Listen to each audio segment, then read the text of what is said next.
You are listening to the Thoughts from a Page podcast, which is a member of the Evergreen Podcasts Network. My name is Cindy Burnett, and I love to talk about books with anyone and everyone. While listening to my podcast, you will hear author interviews, behind-the-scenes conversations about various aspects of the publishing world, theme discussions with other book lovers, and more. For more book recommendations and a complete list of all of my interviews, check out my website, thoughtsfromapage.com, and follow me on Facebook and Instagram at Thoughts From a Page. In 2022, I would love for you to join my Patreon group. I offer at least 2 bonus episodes a month and a monthly advanced read and pre-publication author chat. For those on Facebook, I host a special Patreon Facebook group where we all chat books. Thanks so much to those who already participate, and I hope you will consider joining us. Today, I am chatting with Vanessa Riley about Sister Mother Warrior. In addition to being a novelist, Vanessa holds a doctorate in mechanical engineering and a master's in industrial engineering and engineering management from Stanford University. She also earned a BS and an MS in mechanical engineering from Penn State University. She currently juggles mothering a teen, cooking for her military man husband, and speaking at women's and STEM events. She loves baking her grandma's cake recipes and collecting Irish crochet lace. You can catch her writing from the comfort of her porch in Georgia with a cup of Earl Grey tea. I hope you enjoy our conversation.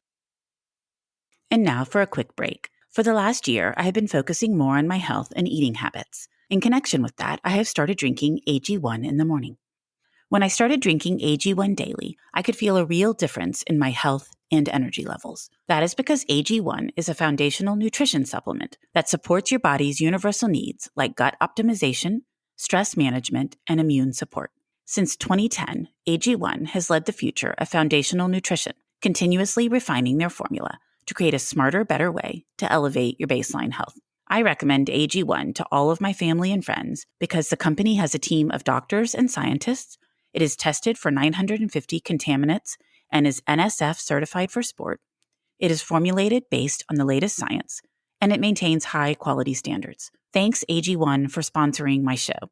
AG1 is a supplement I trust to provide the support my body needs daily. If you want to take ownership of your health, it starts with AG1. Try AG1 and get a free 1-year supply of vitamin D3K2 and 5 free AG1 travel packs with your first purchase. Go to drinkag1.com/thoughtsfromapage. That's drinkag1.com/thoughtsfromapage. Check it out. And now back to my show. Welcome, Vanessa. How are you today? I am doing fine. How are you doing? I'm doing well as well, and I'm so glad you're back to chat with me. I'm so glad you have me back. Before we start talking about Sister Mother Warrior in depth, would you give me a quick history lesson about the events that are the background for this book, please? Absolutely. Sister Mother Warrior is going to take you back in time to between 1758 to about 1804. This is a very dynamic period in world history because you have all the wars that are happening, the American War, the French Revolution, many battles with Spain, etc. And then you have the mass transport of Africans through the transatlantic slave ships that are all happening in the middle of all of these wars.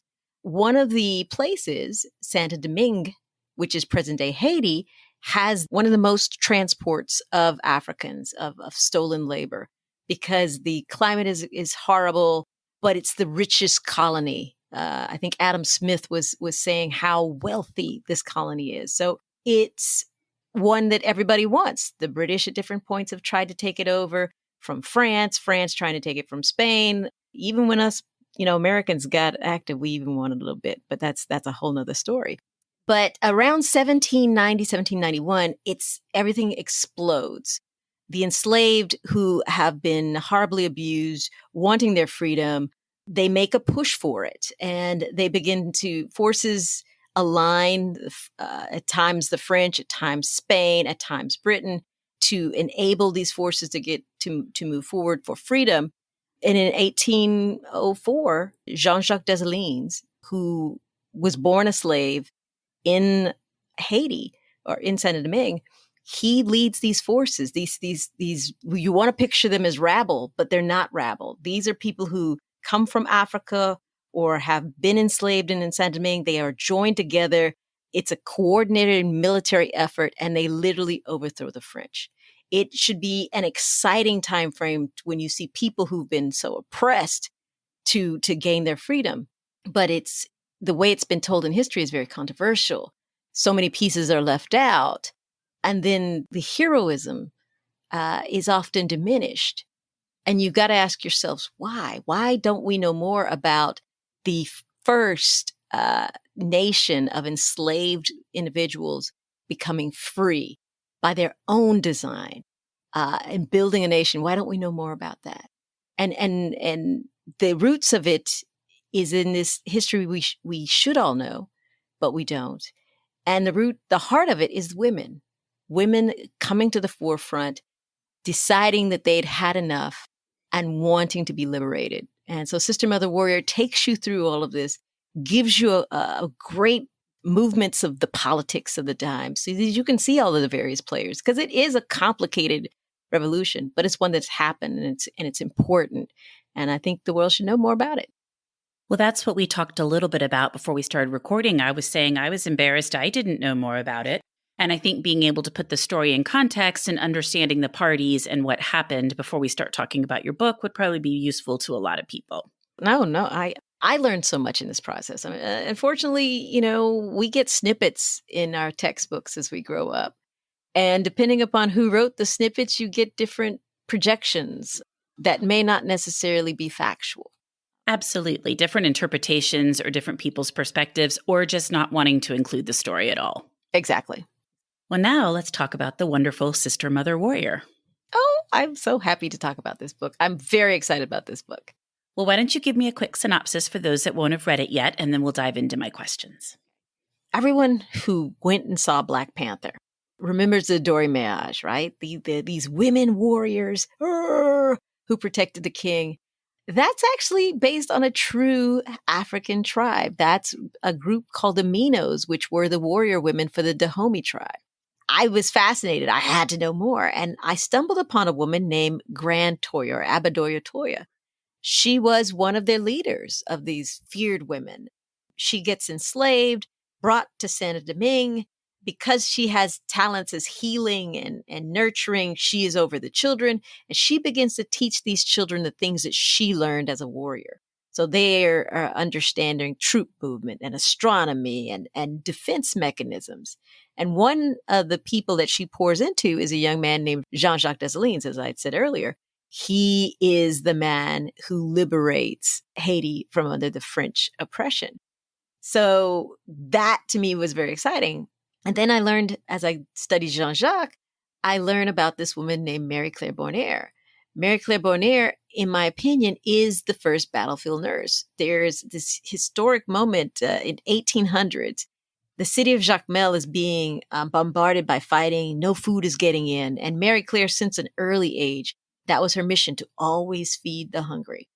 There's a devastating earthquake, I think 1770, that tears apart her village.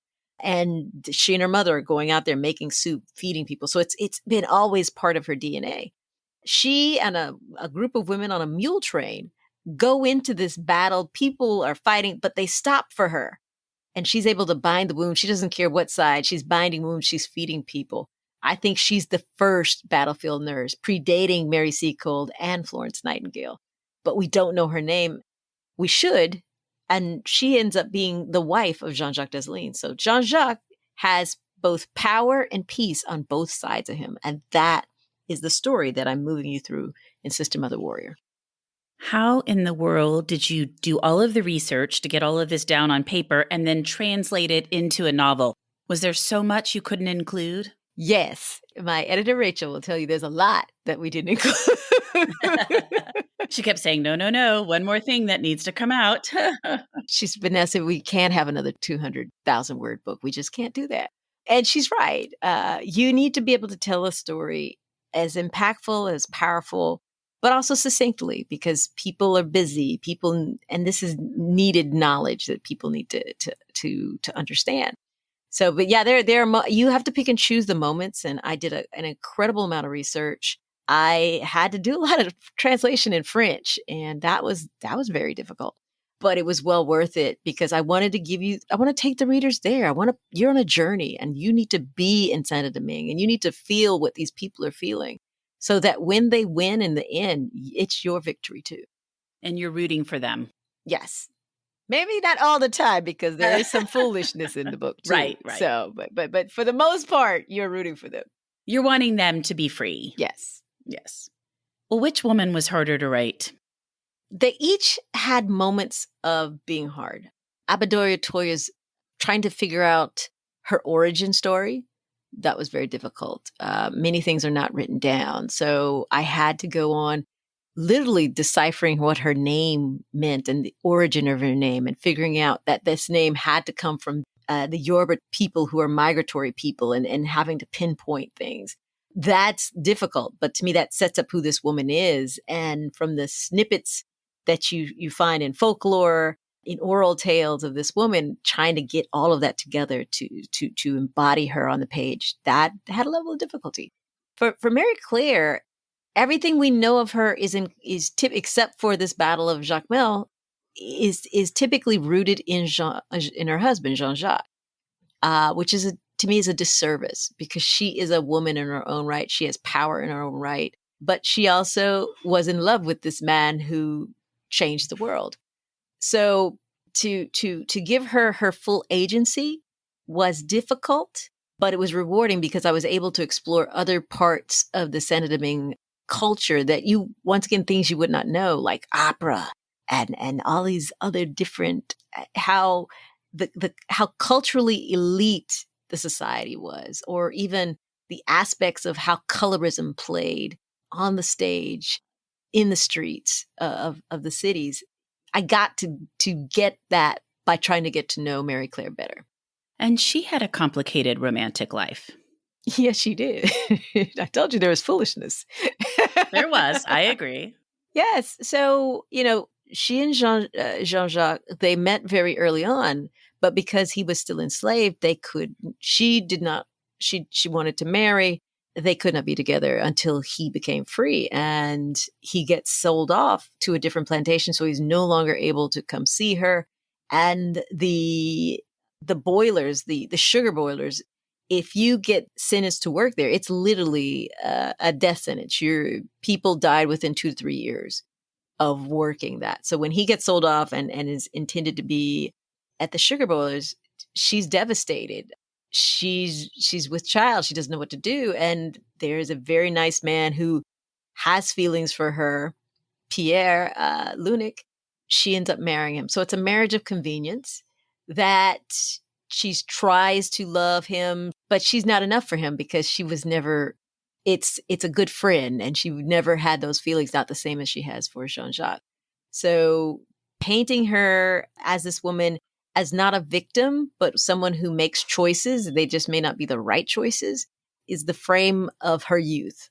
And then showing the world or the reader how she changes through time, how circumstances makes her a different person, sometimes stronger, sometimes weaker, but she's always changing and evolving. And that's her journey. And it was a pleasure to write. Well, and I think it's hard to judge people, first of all, from that long ago, but also to totally understand the situations that they're in. Who knows if we wouldn't make the exact same choices.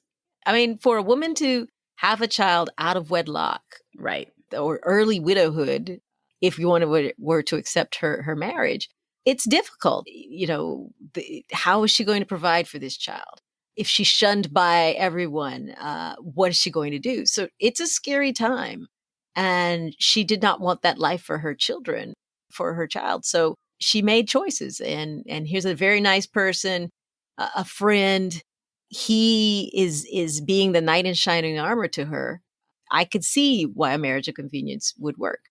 Yes, and she thinks that this is the only choice she's going to have, and you can understand that. Absolutely. As a romance writer, I do understand that. That's so funny. You're like, okay, maybe I'll wind that into one of my romance. I love that you included such a lengthy author's note about the various people and events in the book. That's always one of my favorite things to do when I read historical fiction, is get to the end and then read about the actual people and, what you incorporated, what you might not have, what really happened. I just loved that. Oh, excellent. I like taking the reader behind the scenes and to help you see the choices that I made, particularly when they could be controversial or because literally there are at least 2 to 3 recorded dates of a marriage for Jean-Jacques and Mary Claire, and they all seem plausible from locality purposes of where the people were. I can document to where they were, but I couldn't tell you which one is it, so I included them all. But that's a great way to do it because that's harder to put into your novel, but it's wonderful to have that as a note at the end to understand that. Exactly. And truth is sometimes stranger than fiction. And so I'm a firm believer in putting in the author's note so that you can see truth from just, an author sometimes will take license because we want you to feel like you're there and understand the motivations of the characters. But I want you to know what were those points, what were those motivations, or if they're literally choices. I want the reader to understand my thought process. So I love giving you a behind the scenes look. I completely agree with that. I think it's a really great way to do it. Well, what surprised you the most when writing Sister Mother Warrior? Oh my gosh, so many things surprised me. Going back from that very limited, history of Haiti, I didn't understand the French cruelty. I had no concept. I think of France. I think of Liberty for All. I think of them as being one of the most progressive societies. But then to see how the Rochambeau, almost to Holocaust level violence upon the enslaved or upon blacks in Saint Domingue is heartbreaking. As an author, you pick and choose the difficult moments you want to include. But there came a point where I had to include some of the things just so that people would give a context for why there was no other choice but to rebel, why this was the only way the enslaved could find their way to freedom. Because that context it needs to be told just so that we have 21st century sensibilities. I needed to take you back to 1700s to 1800s so that you can feel what these people are feeling. Kind of like we were talking about Marie Claire's choices. I think you just have to understand the time frame and time period within which you're working. Oh, absolutely. And the best historical fiction writers do that. They almost divorce themselves of their own senses of right and wrong and inhabit the time frame so that you can really get that picture of what it was to live like there and what it is to have these kind of choices when everything is almost a do or die. Because if she'd made the wrong choice, she and her child could have starved on the streets. Or even stoned in some forms or fashions because of the taboo of a child out of wedlock. So we have to, really inhibit those spaces. And so an author makes choices. And once again, we go back to the author's note. That's why I want you to understand the choices I made. I love those author's notes as well, because there'll be times when you're reading something in a story in historical fiction and you think, did that really happen? Or is that something the author incorporated? And a lot of times it's things that seem like they couldn't have happened. And those are the things that actually did happen. And so it's, the truth is stranger than fiction is helpful to see in those author's notes to be like, okay, that actually was something that happened. There's a sub joke about bleach. Those are real conversations. And requests.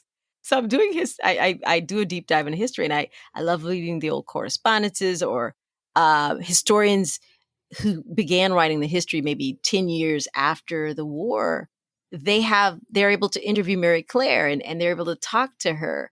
And so getting some of that color into the book, like the joke about bleach, especially after you're dressed in white on a mule train. Mules are Yes. not clean animals. I'm sorry. No, they are not. And just traveling that way is not going to be clean at all. No, but I'm like, I guess that once again, 21st century, like, didn't you have a mall you could have gone to and get something different? Just replaced that outfit. Yes. Okay, well, yeah. So bleach is, so those are moments. You talked about things that surprise me.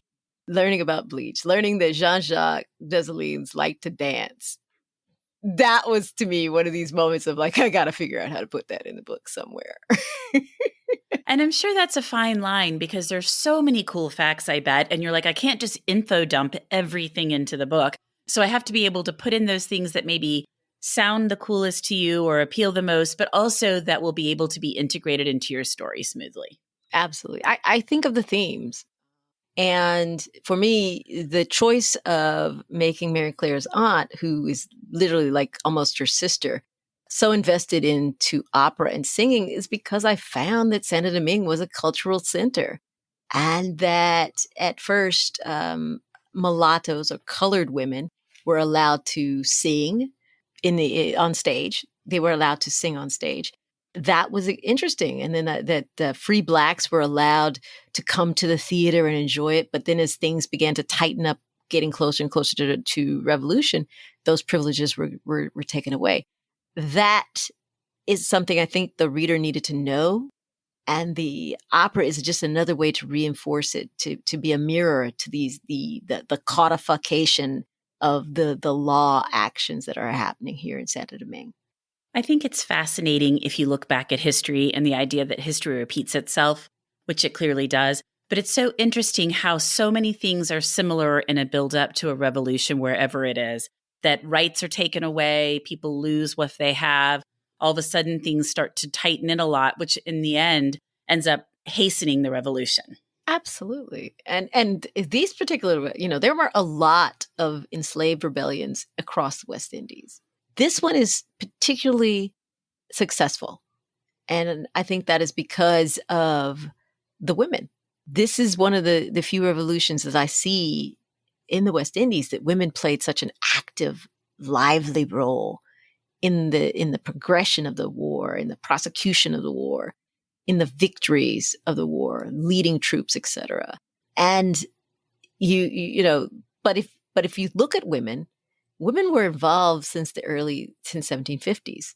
They were the ones poisoning people on these habitations, also known as plantations. They were active. They were making a stand. They were tired of the abuse. They wanted their freedom. And so they had begun the fight, but no one actually ever really focuses on the early times. They only focus on 1790s when you start getting Toussaint Louverture's and the various black generals that are now leading the fight and leading to freedom. But it was those women taking a stand early on that made it all possible. I love that in recent times, so many wonderful stories about strong women and women who've made such a difference are now coming to the forefront, and we're getting to learn about them. This is an exciting time because, honestly, 5 years ago, I would not think these stories would be being published, being put into the mainstream, given the attention that they have now. I think we're at a great moment in time where stories that needed to be told are getting told, and they're being told in ways that are exciting the imagination, that are making people stand up and realize, you know what, there's more to the past than what I've been told. What can we learn from it? What mistakes can we avoid making because we see how this population or those people or et cetera? And then for women to have courage, to take heart that, this moment in time might seem dark, but we have survived worse. This moment in time might take away your hope, but no, you're not hopeless because they did it. You can do it. We can all move forward. I think that's exactly right. And also that we can use those as examples and we can look back and be like, okay, there were so many strong women before us. They're unhappy with their lot in life or the way the world is around them. They fought back. We need to do the same. Absolutely. So you have 2 books coming out in a short amount of time, which must mean you're quite busy. And this is a historical mystery, your other book, correct? Yeah, it's my first mystery. It's my first hardcover mystery. I'm extremely excited about that. And it's you asked me about research earlier. I had found this fact that stuck with me when I was doing this research, that all the abolition movements in the world stopped when Haiti becomes free. Stopped. We're talking about Wilberforce and Clarkson and so many others around the world who were righteous and stepping forward and saying abolition now, et cetera, et cetera. Well, the whole world stops because Haiti's now free. Really? Yes. I blew my mind. That blows my mind too. Yes. It's like, we were good with y'all being free, but now y'all want to run stuff? Oh, no. Yeah. No. That's completely different than what we had in mind. Exactly. So that stuck with me. And I was like, well, what if you are a free person? What does that do? So I envisioned a heroine, a sleuth, a Regency sleuth, who's living in these times in London. And she wants to use her privilege, Lady Worthing wants to use her privilege to figure out how to get the movement started. But then all these dead bodies keep popping up around her. And so she's got to figure those mysteries out so she can get back to fighting the fight. Well, I can't wait to read that one. I have it from NetGalley and it's up soon for me. Excellent. I hope you enjoy it. But that has to be kind of crazy for you, 2 books coming out in a small amount of time. Yeah, I think it's a little crazy. But, I am living in a time frame where I'm getting to tell the stories of my heart. Who could not want to be that? Even if they have to come a little close together. Stories of my heart, shoved a little closer than I'd like, but the stories of my heart. Yes, but I am just excited to be able to tell a story. And you're going to get a sense of history because the politics that are happening in London are unimaginable. In the backdrop of a woman of color, of mixed heritage, she's both Scottish and Jamaican, trying to find a way in the world and to do good in a world that doesn't think women should have that kind of voice. It's going to be exciting fun. It is exciting fun. And I love that time period. So I'm really looking forward to that one. What's it like with 2 publishers? And I know you've done that for a while, but what's it like writing books with 2 different publishers? A little chaotic, but it's kind of fun. Yes, because you kind of know what one does and they do things differently. And you're like, oh, maybe I should ask for this at the other one. I can do it here. There's got to be an interesting way to learn about how different publishers work. Every publisher is very different and their processes are different. So you really have to understand it. But I love to write. And, Kensington is extremely well positioned in the mystery market. And they were so open to this idea. So I'm excited about that. And William Morrow, they are one of the leaders in historical fiction. So I'm excited that they are behind my stories.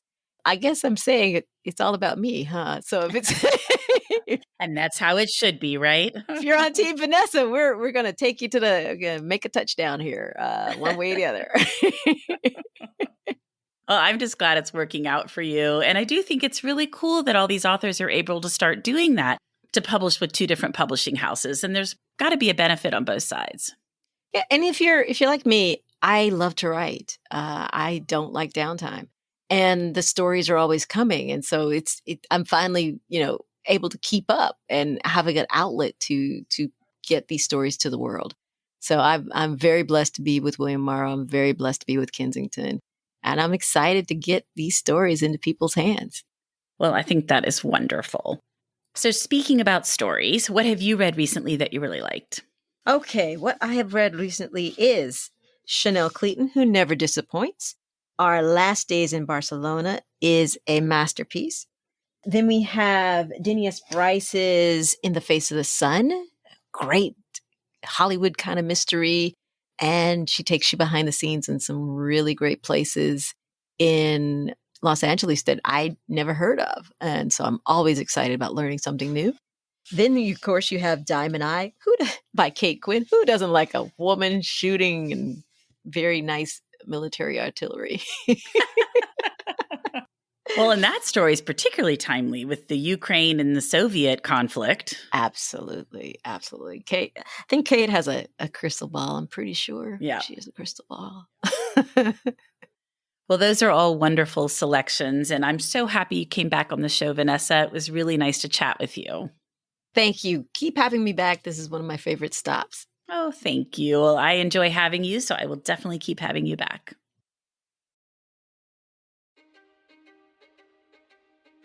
History is complicated. The story of human progress is long, messy, and riddled with controversies big and small. On Conflicted, we dive headfirst into history's most infamous events and contentious figures. We try and untangle the good from the bad, the fact from the fiction, and the monsters from the misunderstood. Was Genghis Khan a murderous butcher or a civic pioneer? Did the Allied powers go too far in firebombing the German city of Dresden at the twilight of World War II? And how did the Marquis de Sade acquire such a sinister reputation? And was any of it true?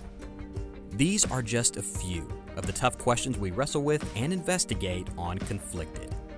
So if you love history or just enjoy a good story, please join me, your host, Zach Cornwell, for a fascinating new topic each and every month. Conflicted, a history podcast, is available on Spotify, Apple, or wherever else you get your podcasts. I hope to see you soon.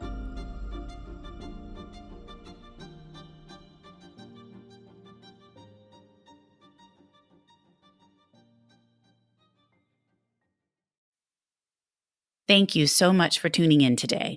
I really appreciate your taking the time to listen to my podcast. I want to quickly share about this wonderful company I am now partnering with. I am always looking for entities that promote and highlight books, and recently came across Book Clubs, a company who provides all sorts of resources for established and new book clubs, as well as individual readers. My own personal book club recently signed up on Book Clubs, and the group has been impressed with all of the great tools the site and app provide.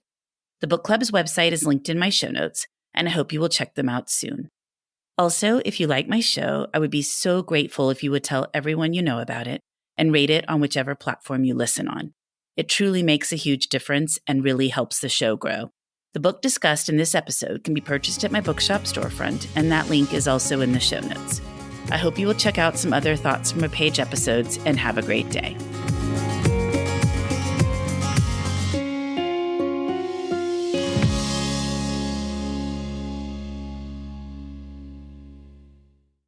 Women's Running Stories, where we explore the intersection between running and life. Because every woman who is committed to a running journey has a story to tell, and this is where you'll find those stories. I am host and producer Cherie Louise Turner. I'm a 53-year-old runner, and together with original music by musician and runner Cormac O'Regan, we bring these inspirational stories to life. Please join us to fuel your adventures.